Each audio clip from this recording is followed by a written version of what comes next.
Hey everybody, Eric for President here. We have a lot to go over today. Some small stories like Facebook Horizons, the HP Reverb G2, and lip tracking, but our major stories we have to start with Qualcomm's announcement the other day, and all these XR viewers, I'm going to call them XR headsets from now on, that are going to be coming either the end of this year or beginning of 2021. I've got a lot of thoughts on this, but let's go over the TLDR and then get into some things on it. So on March 26th, Qualcomm announced at the Augmented World Expo the mission to deliver XR viewers to business and consumers this year and into the next with their much more powerful Snapdragon processors. You can see here some of the examples from big known names like Nreal, Pico, and Oppo, with one already being announced, which is this XR Space Viewer packed with a Snapdragon 845 processor, much more powerful than the current Oculus Quest, and 6GB of internal RAM. However, it is marred by not having any controllers, so yeah, it might be DOA. Now, what can we expect from these coming this year? According to Qualcomm, we can expect partnerships across lightweight, head-worn devices that, again, they are calling XR viewers, I'm calling XR headsets, powered by a smartphone, which of course we'll circle back to soon, using a Snapdragon 855 or 865 chip. These will have both AR and VR capabilities, including full 6 degrees of freedom. But anytime we bring up Qualcomm, we have to, of course, bring up 5G towers, things like that, because that's really the meat and potatoes here, what is the most important part to me. And what they're calling edge compute, it's a way to basically amend the processing capabilities of your headset. You can picture playing full PCVR titles like Half-Life Alyx, all running off your phone in your pocket, doing the heavy lifting. Qualcomm is working with Ericsson and Nvidia to bring this technology to consumers, with trials starting now of this year, with hopeful launch of early 2021. Qualcomm will be working with phone carriers to provide XR verifications as well.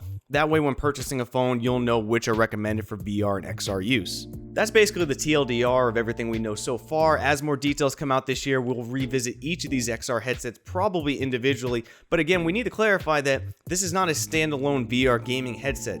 They have gaming possibilities most likely, they have AR possibilities most likely, but what you envision, the people who are typically watching this channel and my audience, typical gaming experience, these are probably not going to be those, but they increase the form factor, they make them lightweight, they're making them smaller, and they're going to make them more socially acceptable. But again, I also asked the question, who's getting some headset fatigue? What's more important, all the hardware or the software? But that's going to be another topic for a different video. But moving on, like I mentioned, these XR headsets are not exactly gaming focused, and there still is a huge market for a competitor to the Oculus Quest, something standalone, and there is something that's available right now in China that looks pretty damn good. I'm going to be surprised if it doesn't come here eventually, but let's talk about it.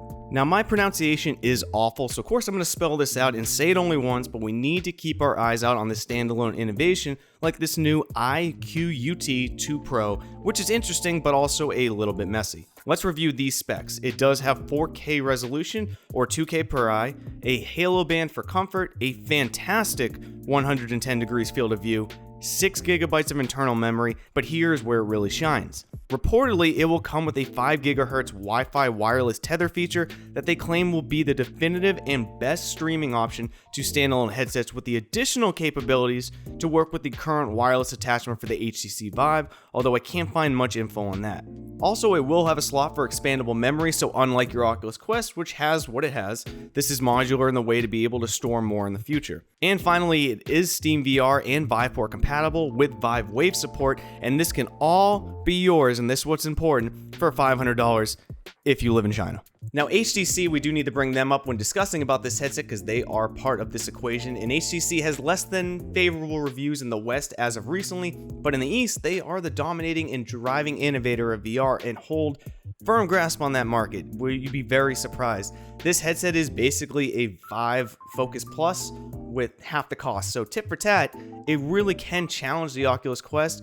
As much as I love the Oculus Quest for standalone VR gaming, not the XR headsets, just for the gaming that we envision when we say 6 degrees of freedom gaming, we need a challenger. This looks amazing, and I'd be very surprised if it doesn't eventually come to the US market.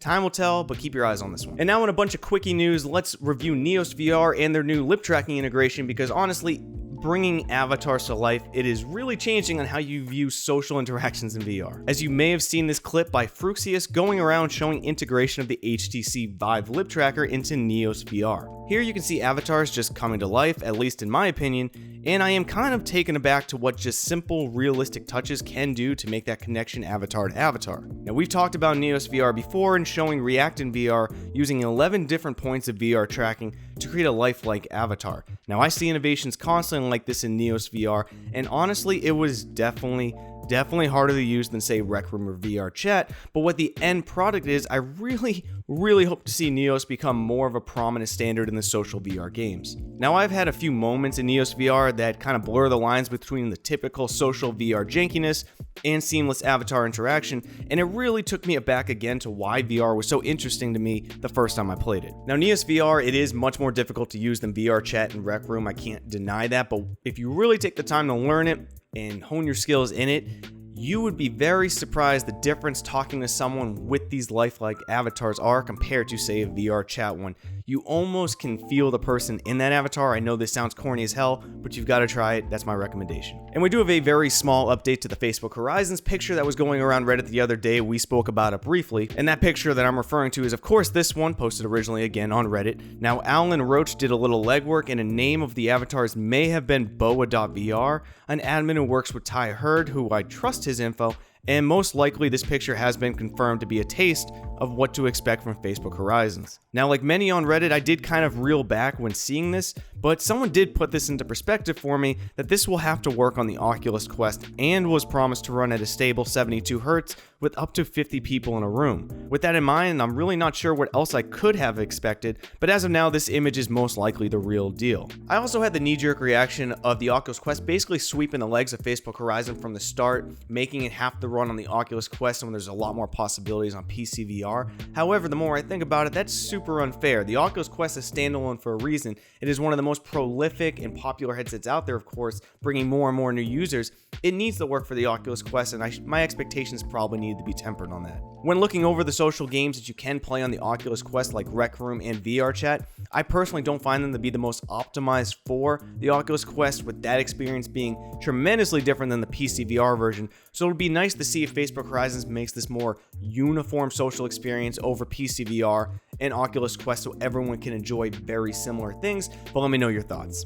And make sure to keep your eyes open because we do have HP's next generation headset, the HP Reverb G2, being officially announced on Thursday, which is the headset we touched on in the last video with these leaked photos from Walking Cat. With the silhouette in HP's Twitter post basically resembling these leaked images, it's probably safe to say they're legit. HP is pitching a true next generation wired headset that may be in the middle ground of pricing to provide a solid hardware bump at a not wallet destroying price. Keep your eyes on this one. All info for this should be out around 9 a.m. Pacific Standard Time on Thursday. But with that being said, that is the end of today's video. Please leave a like if you enjoyed it. Make sure to subscribe and hit that bell icon. That way you never miss an upload. I'm Eric for Present. I'll see you on the next one. Be our Space Cowboys.